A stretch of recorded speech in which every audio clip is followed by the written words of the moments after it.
今天分享一个茄子新吃法。茄子先去头尾，从中间切开，再切成小块。切好后全部放入盆里备用。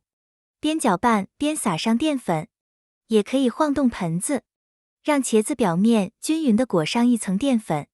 锅中加油，油冒烟以后，把茄子放进去炸一下，中火炸到表面微黄，然后捞出来控一下油。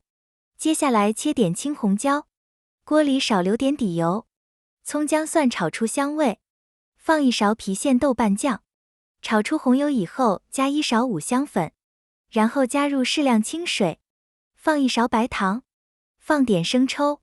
水开以后把茄子倒进去，继续翻炒均匀，中火炖2分钟。2分钟以后把青红椒片放进去，再次翻炒均匀，加点水淀粉勾芡一下，大火收汁就可以出锅了。